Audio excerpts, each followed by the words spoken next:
On today's episode of Business AF, we have owner of Cali Comfort BBQ, Shawn Walchef, and creator of the Digital Hospitality Podcast. Say your name and what you do. Chris Widlowski, and I own a business. Hi, my name is Marisa Cali, and I also own a business.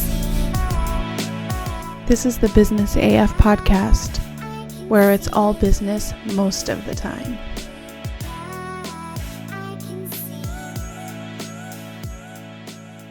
Hi everyone, my name is Marisa Cali. Welcome back to Business AF Podcast.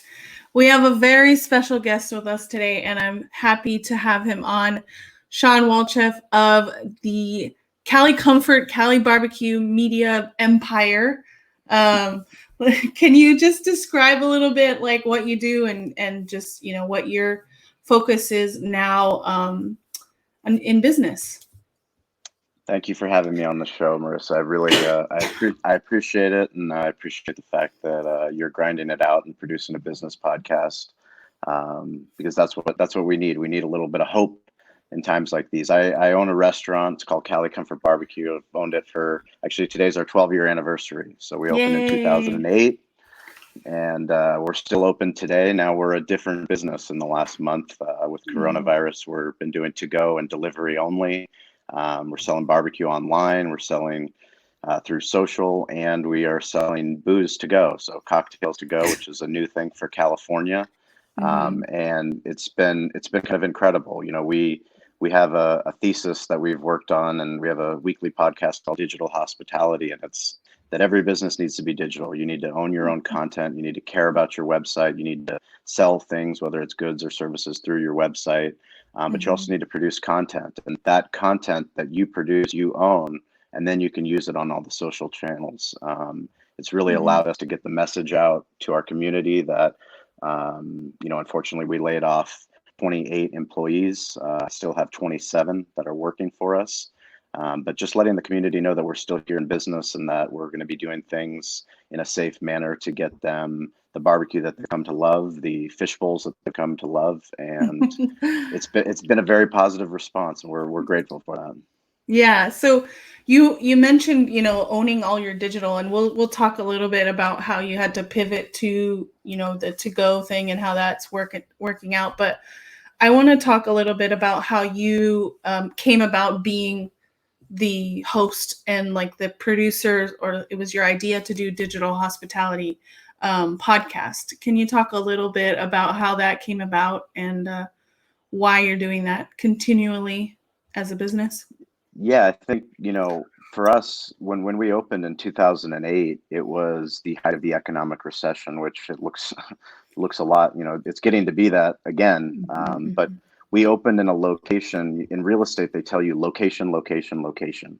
And when we were looking for where we were going to open, people said, don't open in that location, whatever you do. But we thought that if we did something different, unique, that there would be a neighborhood to support it, because it was an underserved community, a different part of San Diego that really there wasn't anybody here. 2008 was a year after the cell phone came out, the iPhone, the first iPhone, which really was a game changer for the internet and internet marketing and what you can do as a small business owner. You know, I tell the story all the time. My business partner, who was one of my closest friends from college, him and I opened up the restaurant together. He was on Facebook, you know, back when we opened in 2008. I made fun of him. I thought it was, you know, he was on there like on a dating site. I thought he was like, you know, getting chicks. Like, what are you doing? Why are you wasting your time with that stupid site? But then when we realized we couldn't get people, you know, it was very difficult to let the community know that we were in business and that we were going to do anything to market ourselves, whether it was at that time. I mean, we took out a yellow page ad. That was like the recommended business advice. We joined the Chamber of Commerce. You know, we tried to get on local radio. You name it, we've done it. And what seemed to work the best was really going all in on digital and social, because it was so new. You know, it was like when we started our first Facebook page, it was like right when they released, you know, Facebook page. You can set it up for free. And we could tell people what we had on our menu, what events we had. I started a Twitter account so we could start letting people know when, Manny Pacquiao was fighting, for fight night. If Mm-hmm. if the Chargers were playing and we had a special, wanted to let people know.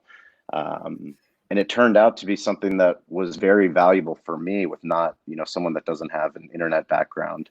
It was empowering to know that I could go into Yelp, I could go into whatever platform it was, create an account as the business owner, but then own the content. Like it Right. was our content on that platform. And depending on the site, some of them were better than others, but then you get traffic and you get analytics and you start to understand, wow, there's all these customers out there that are looking on sites like Yelp, TripAdvisor. And Mm-hmm. for us, it was just a natural progression till 2017 when I thought it would be a great idea to start a podcast. And that's when Yeah. we started Behind the Smoke. And now that's evolved into what we're doing now, which is digital hospitality. Yeah. Yeah. I mean, you mentioned like how you had to be like on all the socials and kind of like get your name out there when you were starting to promote your business. What is something that you kind of feel that you still need to do, even though you are running a larger business than maybe you were back in 2018? Like, what is there something that, you still want to have hands on with when it comes to that?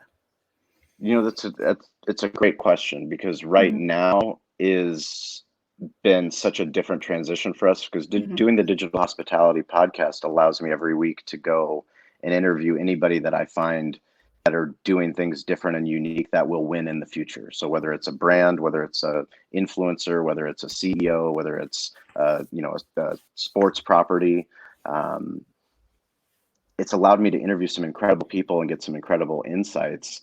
And mhm, I've brought a video crew with me, which is Rising Tides Creative, and not only get to do the interview in a podcast for audio, but then produce professional quality video behind the scenes for the business and for our show.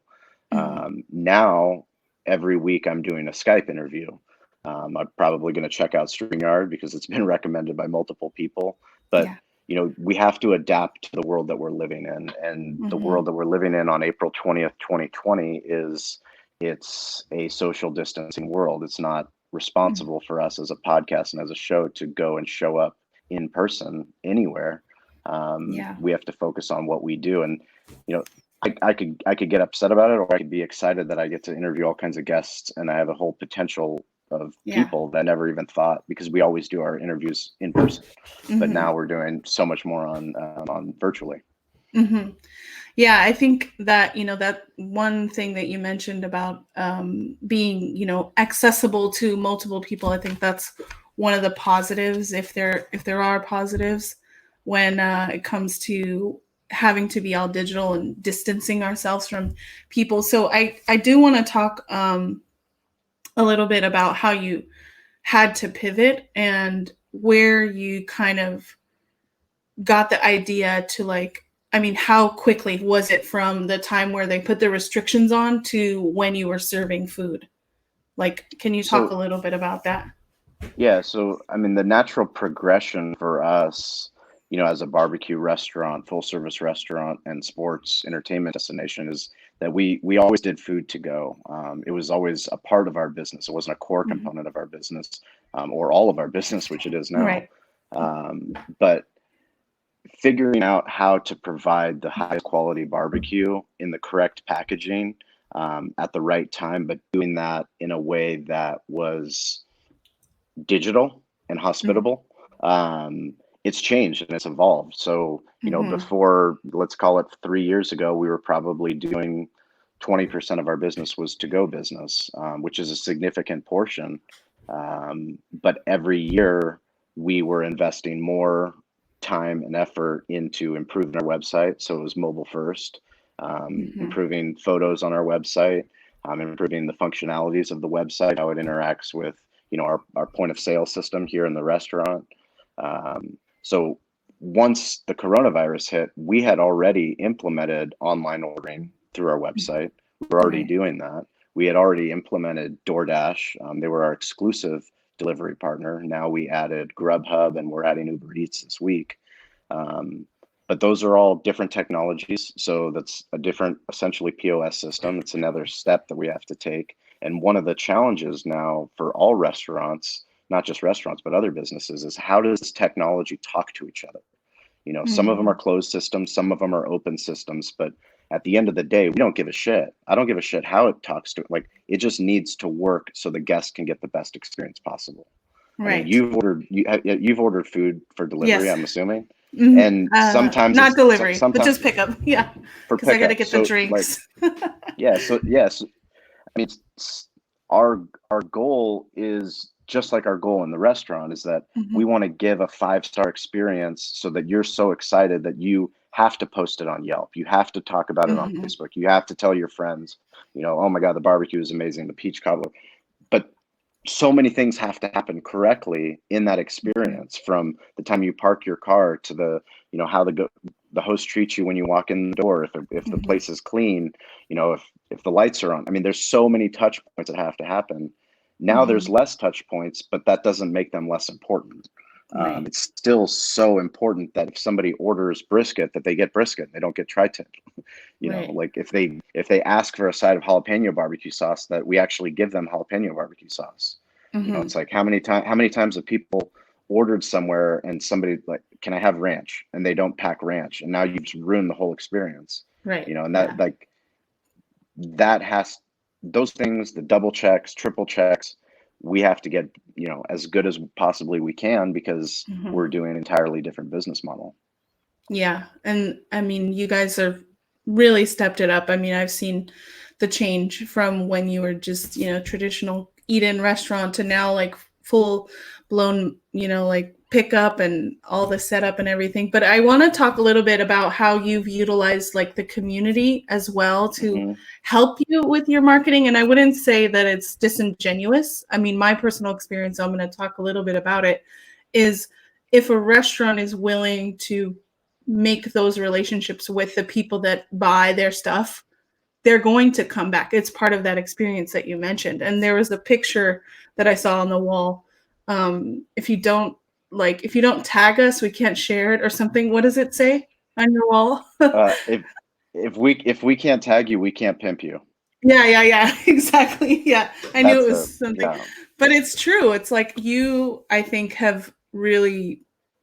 I haven't seen a lot of restaurants do that. You will share something that they tag you in because it's something that, one, pushes your brand, but also, you're also building on those relationships that you've built throughout the community. Can you talk a little bit? I mean, it seems to me it's natural. Obviously, I know Yeah. you personally, it's natural, but can you talk to maybe some businesses who think that being on social and building those relationships is not something that they're comfortable with? Like, I mean, Yeah, I mean, how?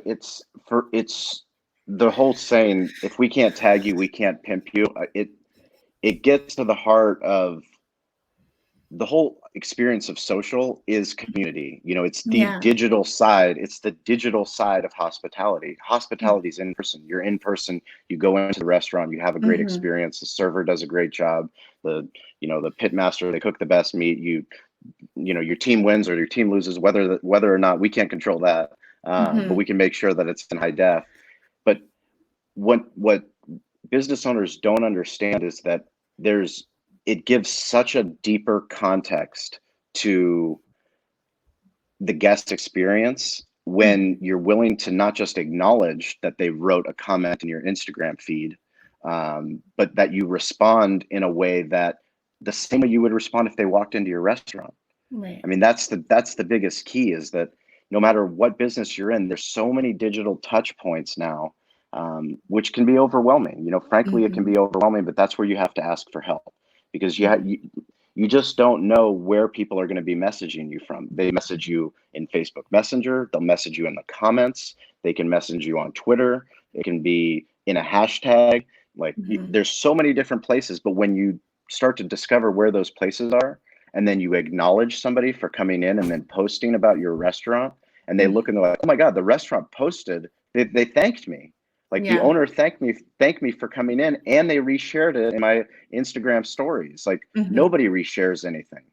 You know, it's like they're trying to keep this curated museum of an Instagram feed when ultimately people, that's what social is. People love, like, you know, when somebody, that's why I love social so much. I mean, that's how I was able to develop so many relationships with people that I admire and that have, you know, tens of thousands, if not hundreds of thousands, millions of followers, because we're genuine. We are who we are. And then once they learn that digitally and we follow it up in person, you can't help but go, "Oh, well, I like that. I like them. Like, you know, they're true to who they are.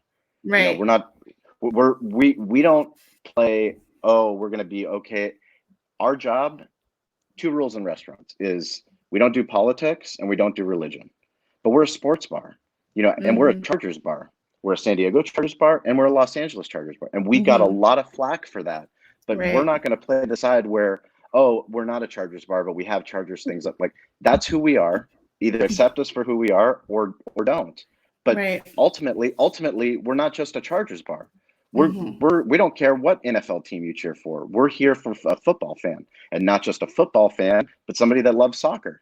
Like, our job in hospitality is not to discriminate against any kind of fan, any kind of person. And that goes the same for the internet. Like, if somebody writes something, and it's back to, you know, it's a Gary Vee principle. If somebody's acknowledging, like, so many people are focused on how many likes am I getting or how many comments. They don't take the time to respond to two people that said something.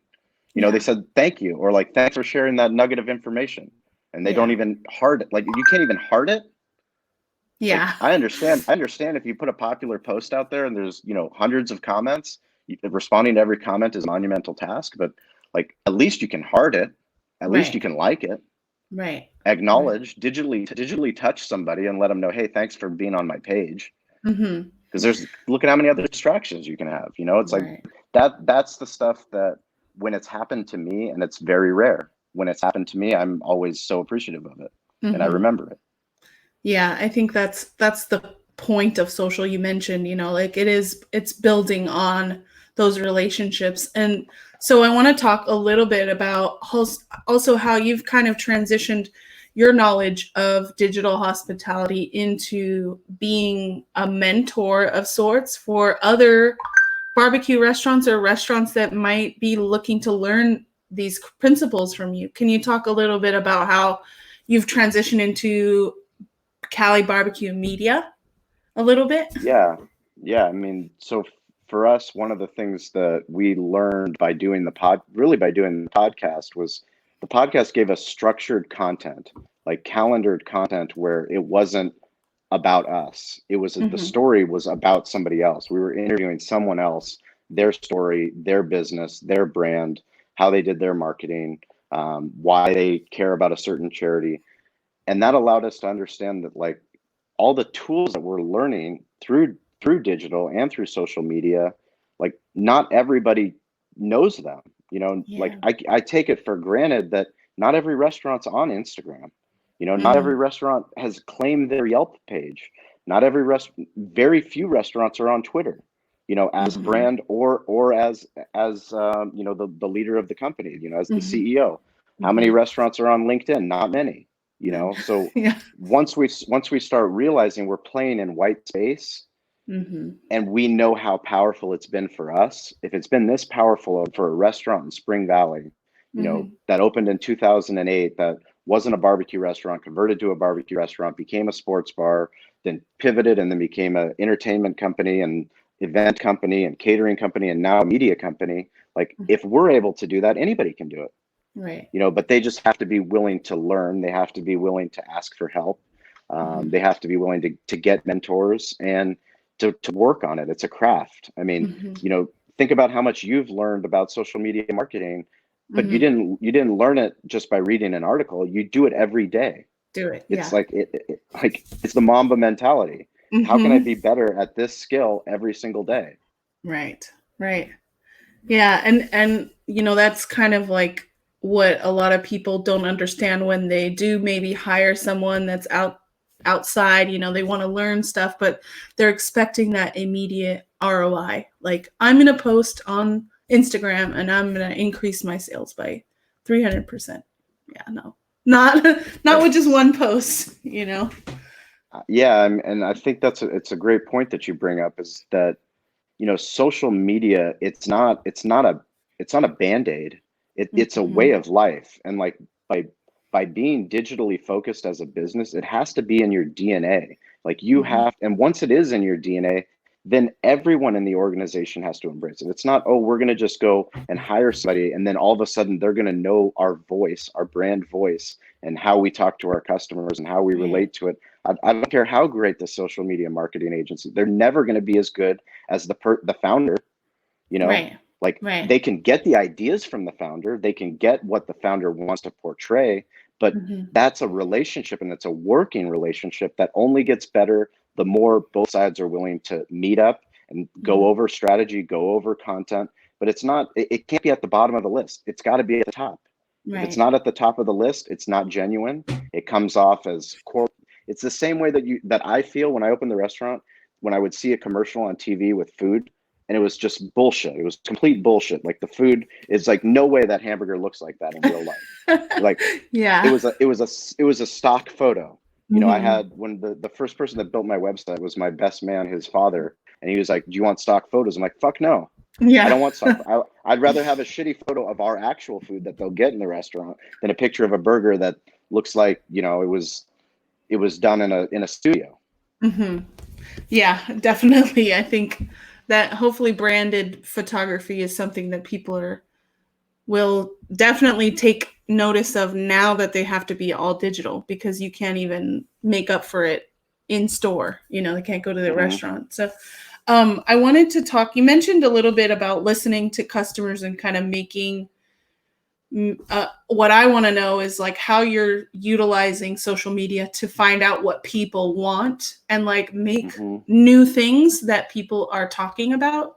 I know you have one special drink that we can mention, but I think that says to you being online and being and listening to the people that may be your customers or already are your customers and what they're talking about. If you want to talk a little bit about how you can get insight using social media to benefit your business or change your business. Yeah, and I'm glad you asked that, because I Mhm. hadn't realized that if there's something that I don't do well on social media, it's polling and asking our customers and our fan base for feedback. Mhm. We do that inherently with stuff that we put out, and then they give us feedback afterwards. We don't typically ask, "Hey, we're going to be doing something new. How should we do it?" The coronavirus put us in the perfect position to say, "Holy shit, California, we can actually sell alcohol to go."